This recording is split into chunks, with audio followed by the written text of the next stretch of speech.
por mi plática. Muchas gracias a los coordinadores del curso, al doctor Blancas, que fue mi maestro en endoscopía, ustedes no lo crean, lo vean así como muy chavito, pero es que invierte mucho en la cirugía plástica. A la doctora Hernández también, y a la gente de la asociación. Vamos a ver una revisión de cuál es el verdadero papel del endoscopista a la hora de estudiar la dispepsia. Y todos pudiéramos pensar que es relativamente sencillo, porque solamente nos toca descubrir si hay lesiones orgánicas como úlcera gástrica, duodenal o algún tumor, pero vamos a ver que las cosas se nos han ido complicando conforme va pasando el tiempo. Una revisión rápida con respecto a la dispepsia. Sabemos que al menos el 20% de la población mundial tiene dispepsia y que los trastornos funcionales gastroduodenales, como los clasifica la Fundación de Roma, tenemos todos estos, pero nosotros nos vamos a ocupar solamente de la dispepsia funcional, del síndrome de distrés postprandial y del dolor abdominal epigástrico. Para hacer el diagnóstico de dispepsia se tiene que cumplir cualquiera de estos criterios: que el paciente tenga llenura postprandial, saciedad temprana, dolor epigástrico o ardor epigástrico. Cuando se reúnen los dos primeros, se establece el síndrome de distrés postprandial cuando se presentan estos síntomas por lo menos 3 días a la semana. Y cuando se presenta dolor o ardor epigástrico, se integra el diagnóstico de dolor abdominal epigástrico, pero tiene que ser por lo menos un día a la semana la presencia de estos síntomas.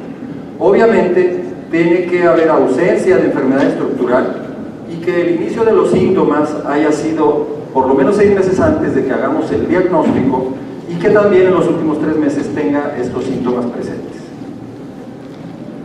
El papel del endoscopista en toda esta fisiopatología tan complicada de la dispepsia se va únicamente a circunscribir a tratar de diagnosticar si hay o no lesiones epiteliales en el esófago provocadas por el reflujo gastroesofágico, o bien si hay inflamación gástrica o duodenal.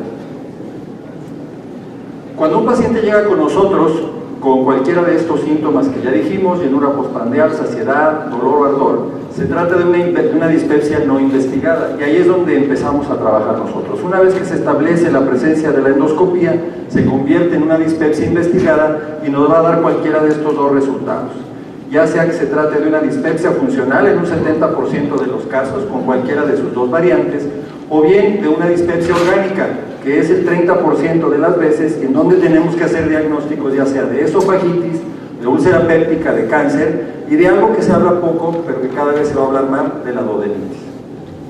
Es aquí en donde el endoscopista tiene su mayor papel.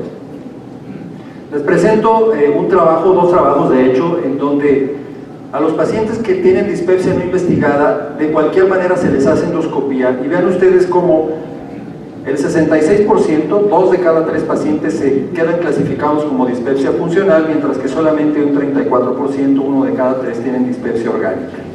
La dispepsia funcional se establece como normal o epitelio gástrico normal en un 20% de los casos y como gastritis en un 46%, y la dispepsia orgánica puede darnos cualquiera de estas variantes, ya sea que confirmemos la presencia de una esofagitis, de úlcera péptica, ya sea gástrica o duodenal, o de un cáncer gástrico.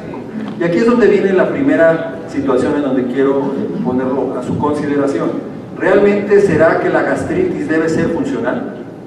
Es una lesión histológica bien diagnosticada, donde hay una inflamación. Yo personalmente pienso que esto no es tan funcional, y tal vez ahí es donde tenemos nosotros que empezar a incidir.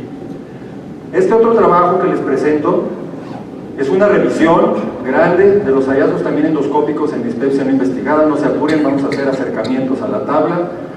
Vean ustedes cómo prácticamente la mitad de los pacientes tuvieron alguna anormalidad endoscópica, la que sea, y aproximadamente un 10% tuvieron anormalidades endoscópicas significativas.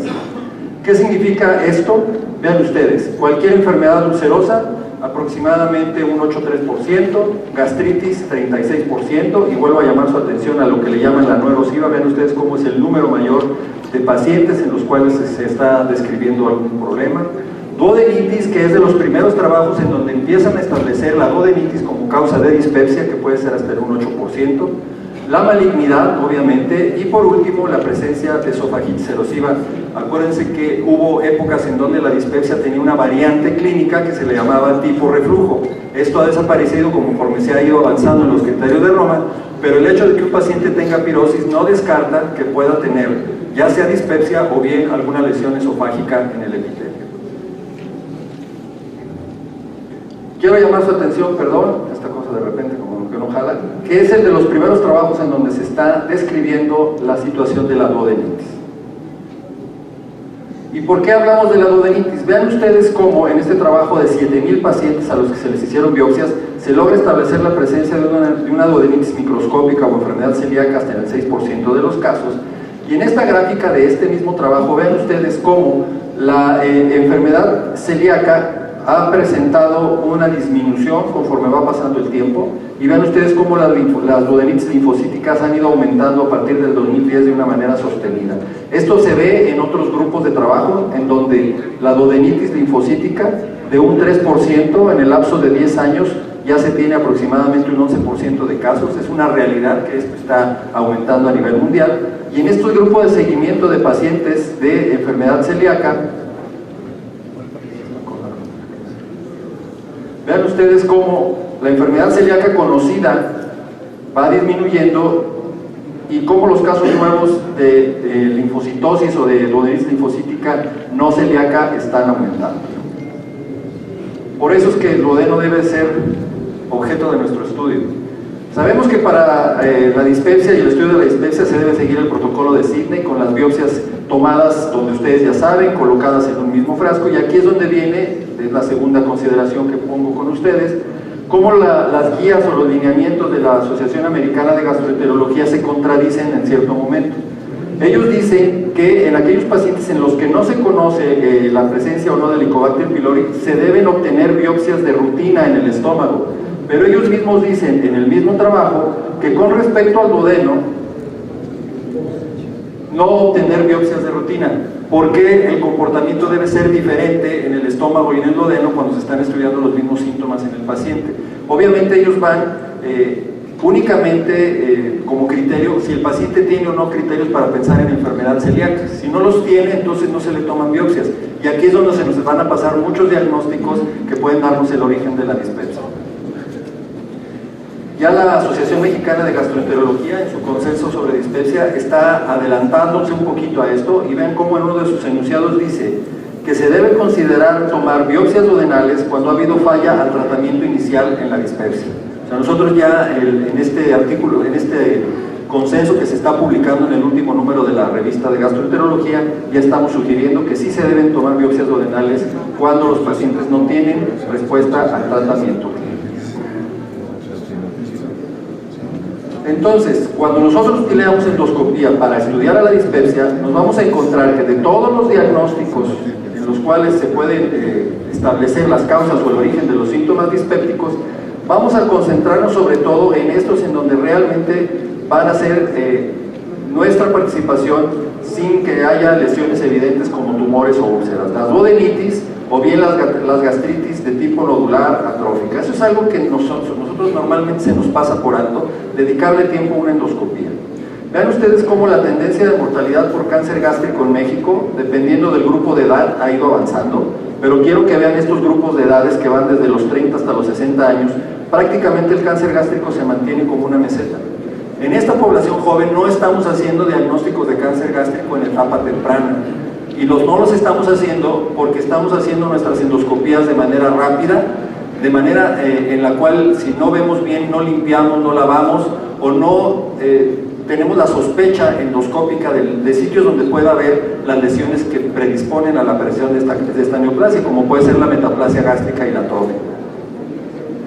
Vean ustedes, en un paciente que tenemos una imagen endoscópica normal de un antro normal, ¿cómo puede haber variantes en las cuales podemos encontrar sitios en donde hay diferencia de coloración o engrosamiento del epitelio? Y ahí es donde debemos, esta es la misma foto que esta, es el mismo sitio, pero este tiene inmunofluorescencia. Vean ustedes cómo lo que aquí se ve como un aumento de la nodularidad, como engrosamiento epitelial o enrojecimiento, finalmente fue un sitio de metaplasia intestinal. Vean ustedes cómo el uso de técnicas como el NBI nos permite identificar áreas en donde deben ser dirigidas nuestras biopsias para poder establecer el diagnóstico.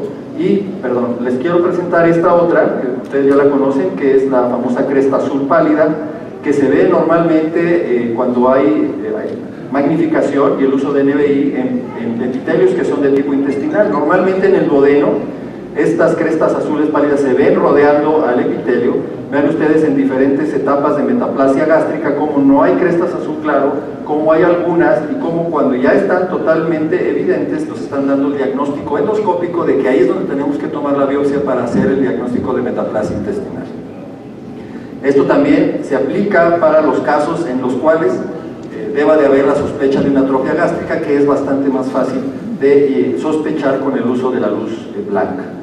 Con respecto a las biopsias duodenales en duodenitis o en enteritis microscópica, existe un consenso publicado hace 2 años, en el 2015, en donde se dice que se deben de tomar por lo menos 4 biopsias de la segunda porción del duodeno, y si además se sospecha enfermedad celíaca, 2 biopsias más del bulbo. Además, biopsias gástricas adicionales para Helicobacter pylori o gastritis linfocítica o eosinofílica con un acuerdo del 100%. Esta es otra cosa, nosotros entramos y vemos el duodeno y lo calificamos como normal, y nunca, casi nunca le tomamos biopsias al duodeno, y cada vez debemos tener más sospecha y más intención clínica de tomar biopsias al duodeno en esos pacientes dispépticos que no están respondiendo al tratamiento. Aquí les presento parte de un trabajo que presentamos el año pasado, precisamente en la Semana Nacional de Gastro, en donde nuestro grupo está tomando biopsias primero del año 2007 a 2009 de manera aleatoria, y del 2010 al 2016 tomábamos biopsias duodenales cuando veíamos cualquiera de estos 3 cambios que ahorita les voy a mostrar fotografías: un aspecto blanquecino o lechoso, nodularidad fina o fragmentación de la luz. Vean ustedes, este es un duodeno considerado como normal, con el grosor de los pliegues, con el epitelio normal, comparativamente con este otro, en donde se ven los pliegues más gruesos, donde se ven un poco más cortos o aplanados. Este otro es un duodeno normal, en donde no hay prácticamente fragmentación de la luz, o la fragmentación es mínima, comparativamente con duodenos en donde se empieza a ver ya una fragmentación de la luz mayor. Esta es otra imagen del mismo duodeno normal, y vean ustedes cómo hay duodenos que se ven realmente con un depósito blanquecino. Nosotros al inicio le llamábamos un exudado blanquecino o lechoso. Esto cada vez más lo estamos identificando en duodenitis eosinofílicas. Eso nos da una sospecha muy alta de duodenitis eosinofílica desde endoscopía. Y esta otra, que es como una nodularidad fina o piel de pollo, en donde también se toman las biopsias, y esto es muy compatible con duodenitis linfocítica. Entonces, sí hay cambios endoscópicos en los cuales debemos nosotros dirigir nuestras biopsias. Los duodenos no son tan normales. Este fue el resultado de nuestro trabajo. Vean ustedes cómo tuvimos en el grupo de estudio 183 pacientes y el grupo control de 81 pacientes. Nuestro grupo control fue de otros 3 endoscopistas, en donde se tomaban biopsias sin tener en cuenta ninguna imagen endoscópica. O sea, tomaban biopsias de manera sistemática. Vean ustedes, nosotros encontramos casi un 58% de presencia de duodenitis microscópicas con esta variante de linfocitos eosinofílicos, mientras que en el grupo control fue nada más del 27% en el mismo periodo. Cuando comparamos la toma aleatoria, cuando tomamos de manera aleatoria las biopsias, nuestra capacidad diagnóstica era del 36%, pero cuando empezamos a utilizar estas imágenes endoscópicas para tomar las biopsias, se nos incrementó hasta un 73%, y esto sí tuvo significancia estadística. Entonces quiere decir que estas imágenes que se ven en la endoscopía sí pudieran ayudarnos a hacer más eficiente nuestro diagnóstico de duodenitis microscópicas en pacientes dispépticos que no responden al tratamiento. Entonces, como vemos, realmente el papel del endoscopista va más allá de simple y sencillamente detectar úlceras gástricas o duodenales o tumores, sino tenemos que tratar de identificar de alguna manera sitios en donde haya metaplasia gástrica, atrofia gástrica, y en aquellos casos en donde se pueda tener una duodenitis linfocítica o una duodenitis eosinofílica. Vean ustedes, este es el algoritmo que propone la Asociación Americana para el Estudio de la Dispepsia. En el esófago, obviamente, si se ve normal no hay nada que hacer. En el estómago, si ya se sospecha la enfermedad, si ya sabemos que tiene enfermedad por Helicobacter conocida, dice que no hay que tomar biopsia. Nosotros aquí decimos que al contrario, tenemos que tener una endoscopía bastante bien detallada, con filtros ópticos y con biopsias dirigidas específicamente, igual que en el duodeno. Si nosotros encontramos cambios epiteliales sospechosos en la endoscopía, pues obviamente tomar biopsias dirigidas para descartar a esto. Y ya como conclusión, el papel del endoscopista en la dispepsia debe ser tratar de identificar las lesiones orgánicas, que puede ser hasta en un 30% de los casos, que tenemos que tomar biopsias independientemente de la apariencia que se vea en el estómago, y que debemos considerar la toma de biopsias duodenales, tratando de identificar de manera cuidadosa y de manera tomándonos el tiempo necesario y no solamente 2 o 3 minutos para hacer una endoscopía alta, digamos, tal vez tardarnos hasta unos 10 minutos para poder descartar este tipo de lesiones y tomar biopsias. Muchas gracias.